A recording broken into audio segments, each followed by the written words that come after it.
Hi friends, welcome to Jeron Jesline official. இன்றைக்கி நம்ம சேனலில் என்ன வீடியோ பார்க்க போகிறோம்னா, இன்றைக்கி நாளே ரொம்ப அப்செட்டாக தான் போச்சு. ஏன்னு பார்த்தீங்கன்னா, காலையில் எந்திரிச்சோடனே சரி இன்றைக்கி லைவ் போடலாம், வாட்சவரே வரல, சரி லைவ் போடலாம் அப்படின்னு சொல்லிட்டு தான் பார்த்தீங்கன்னா, இன்றைக்கி சரி காலையிலே சீக்கிரமாக வேலை முடிக்கணும், குழந்தைங்கள தூங்க வைக்கணும், சரி இன்றைக்காவது போடலாம் அப்படி ப்ரிப்பேர் பண்ணணுன்ட்டு ரெடி பண்ணலான்ட்டு மைண்ட் தாட்டில் இருந்தேன்.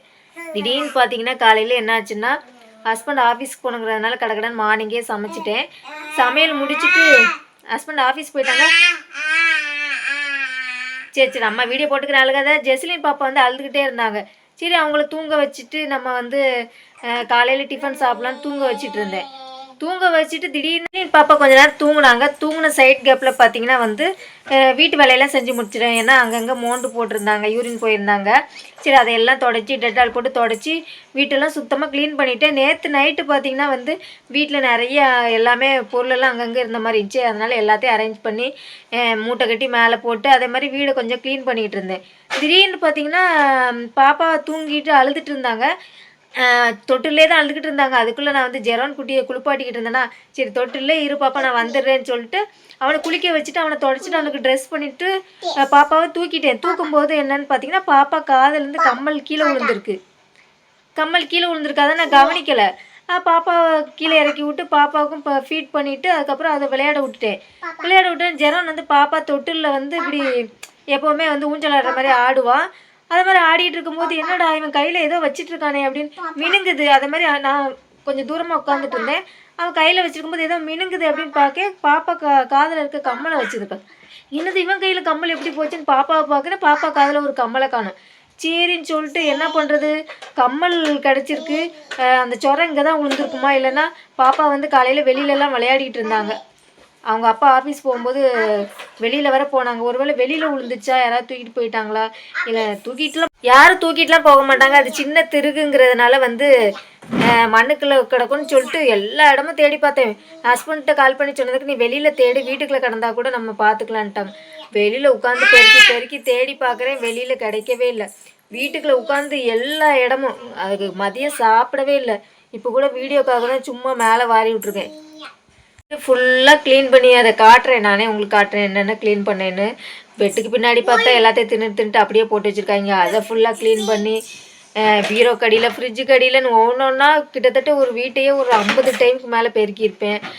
பீரோக்குள்ளே பாப்பா அடிக்கடி துணியெல்லாம் எடுத்து கீழே போட்டு உட்காருவாங்க. அங்கே போய் தேடி பார்க்குறேன், அங்கேயும் இல்லை. எல்லா டப்பாயும் தேடி பார்த்து எனக்கே இதாகிடுச்சு. பாப்பா எல்லாத்தையும் கலைச்சி போட்டுருவாங்க. பீரோ லாக் உடஞ்சிடுச்சுங்கிறதுனால. அதனால் இதுக்குள்ளே ஏதாவது கம்மல் இதில் போய் எல்லாத்தையும் எடுத்து போட்டுட்டு இதுக்குள்ளே உட்காந்துப்பாங்க. சரி இதுக்குள்ளே எங்கேயாவது மாட்டியிருக்குமோன்னு சொல்லிட்டு இது எல்லாத்தையும் எடுத்து அரேஞ்ச் பண்ணி பார்த்தேன். அதுக்குள்ளேயும் இல்லை. ஃபுல்லாக பெருக்கி இவ்வளோ குப்பை எல்லாத்துக்கும் அடியில் இருந்திருக்கு. இதை ஃபுல்லாக தேடி பார்த்தேன், இதுக்குள்ளேயுமே சுத்தமாக இல்லை. அதுக்கப்புறம் இங்கே ஒரு குப்பை இருந்துச்சு. ஆனால் இன்றைக்கி என்னென்னு பார்த்தீங்கன்னா குப்பை வண்டியே வரல. அதனால் ஒருவேளை குப்பையில் அள்ளி போட்டிருப்போமோ காலையில் பெருக்கும் போதுன்னு சொல்லிட்டு இதுக்குள்ளேயும் பார்த்தேன், இதுக்குள்ளேயுமே இன்னி குடத்தை அப்படியே திறந்து பார்த்து குனிஞ்சு உள்ளே எட்டி பார்த்துக்கிட்டு இருந்தாங்க. ஒருவேளை உள்ளே விழுந்துருக்குமோன்னு அங்கேயும் பார்த்தேன், அங்கேயும் இல்லை. பெருக்கி தான் பார்த்தேன், சுத்தமாக இல்லை. அப்புறம் பார்த்தீங்கன்னா இந்த கூடைக்குள்ளே பாப்பா ட்ரெஸ்ஸு, ஜெரான் ட்ரெஸ்லாம் இருக்குது. ஒருவேளை இந்த ட்ரெஸ்ஸையும் நேற்று எடுத்து விளையாடிக்கிட்டு இருந்தா. ஒருவேளை இதுக்குள்ளே விழுந்துருக்குமோன்னு சொல்லிட்டு இதையும் ஒன்றா உதறி கிட்டத்தட்ட 50-100 ட்ரெஸ்ஸுக்கிட்ட 50 ட்ரெஸ்ஸுக்கு மேலேயே இருக்கும். இதை எல்லாத்தையும் உதறி பார்த்துக்கிட்டு இருந்தேன். அதுக்குள்ளேயும் இல்லை. 2 குழந்தைங்களையும் தூங்க வச்சுட்டு இந்த குப்பைக்குள்ளே ஒரு 1 ஹவராக கொஞ்சமாக க்ளீன் பண்ணி பார்த்தேன். இதுலேயுமே இல்லை. ரொம்ப அதனால் பாத்ரூம்குள்ளே எங்கேயாவது விழுந்துருக்குமோன்னு சொல்லிட்டு பாத்ரூம் ஃபுல்லாக க்ளீன் பண்ணி பார்த்தேன். அதுக்குள்ளேயுமே இல்லை. 1 மணிக்கு மேலே மனசே சரியில்லை. மனசு ரொம்ப கஷ்டமாயிடுச்சு. என்னமோ தெரியல, எனக்கு தன்னறியாமலே கண்ணீர் வந்துக்கிட்டே இருந்துச்சு. கிட்டத்தட்ட பார்த்தீங்கன்னா என்னோட 1 வருஷமாக அந்த காசு சேர்த்து வாங்கினேன். பாப்பா பிறந்து ஒரு 2 மாதத்துல வாங்கிட்டேன். எப்படி அந்த காசு எனக்கு வந்துச்சுன்னா, எங்கள் அம்மா அப்பா இங்கே வரும்போது என்னை பார்க்க வரும்போது 500 1000 அது மாதிரி கொடுத்துட்டு போவாங்க. அதை என்ன பண்ணுவேன்னா எங்கள் ஹஸ்பண்ட் நீயே வச்சுக்கொண்டுருவாங்க. அதை என்ன பண்ணுவேன்னா செலவு பண்ண மாட்டேன். ஒரு சின்ன உண்டியல் மாதிரி வச்சுருப்பேன், அதுக்குள்ளே போட்டுருவேன். எங்கள் அம்மா அப்பா என்கிட்ட யார் காசு தராங்களோ அதை செலவே பண்ண மாட்டேன், அப்படியே சேர்த்து வச்சுப்பேன். அப்புறம் பார்த்திங்கன்னா பாப்பா கன்சீவாக இருந்தாங்க. அப்பவும் எங்கள் அண்ணன் எங்கள் அம்மா வருவாங்கள்ல, எங்கள் அப்பா ஊர்லேருந்து ஏதாவது நல்லா வாங்கி சாப்பிடு அப்படின்னு சொல்லிட்டு எதையாவது சும்மா எங்கள் ஹஸ்பண்ட் எல்லாம் பண்ணுவாங்க. இருந்தாலும் எங்கள் அப்பா எனக்கு அடிக்கடி காசு தருவாங்க. அந்த காசெல்லாம் என்ன பண்ணுவேன்னா என் பையனுக்கு எதாவது வாங்கி கொடு அப்படின்னு சொல்லி காசு தருவாங்க. அதையும் நான் வந்து எல்லாமே ஹஸ்பண்ட் வாங்கி கொடுப்பாங்கங்கிறதுனால அந்த உண்டியலில் போட்டுருவேன். அப்படி சின்ன சின்னதாக சேவிங்ஸ் பண்ணி அந்த உண்டியல் கிட்டத்தட்ட 7,000 ரூபா கிட்ட சேர்த்துருந்தேன். அந்த 7,000த்தில் அந்த கம்மல் வாங்கும்போது கிட்டத்தட்ட 10,000 நினைக்கிறேன். மீதி பேலன்ஸ் 3,000 என்னோடய ஹஸ்பண்ட் போட்டாங்க. போட்டு அந்த கம்மல் வாங்கினது. இப்போ வாங்கினோன்னா அதோட ரேட்டே ரொம்ப அதிகம். இப்போ 1 கிராமே என்ன 15,000 16,000 ஆகிடும். ஆனால் அப்போ வாங்கும்போது நாங்கள் வெறும் 10,000க்கு வாங்கினோம். அப்படி பார்த்திங்கன்னா அவ்வளோ கஷ்டப்பட்டு வாங்கினதுன்னு சொல்லிட்டு மனசே சரியில்லை. அதுக்கப்புறம் பைபிள் எடுத்து ப்ரேயர் பண்ணி ஏசப்பா எப்படியாவது கிடைக்கணும், கஷ்டப்பட்டு வாங்கினது எப்போவுமே நம்ம உண்மையாக உழைச்சி வாங்கினது நம்ம விட்டு எப்போவுமே போகாது அப்படிங்கிற நம்பிக்கையில் வீடு ஃபுல்லாக தேடி பார்த்தேன். கிடைக்கவே இல்லைங்க.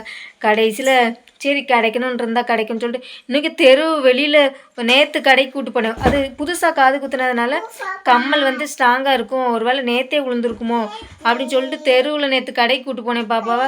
தெருவுலேயும் போய் தேடிட்டு 2 குழந்தைங்களும் தூங்க வச்சுட்டு தெருவுலேயும் போய் தேடி பார்த்தேன். அங்கேயுமே இல்லை. என்ன தான் பண்ணுறேன்னு சொல்லிட்டு ஒரு மதியம் சாப்பிடவும் இல்லை, காஃபி டீ எதுவுமே குடிக்கவும் இல்லை. அப்படியே என்ன மெண்டல் மாதிரி அப்படியே சுற்றிக்கிட்டு இருக்கேன், என்ன பண்ணுறதுன்னு தெரியாமல்.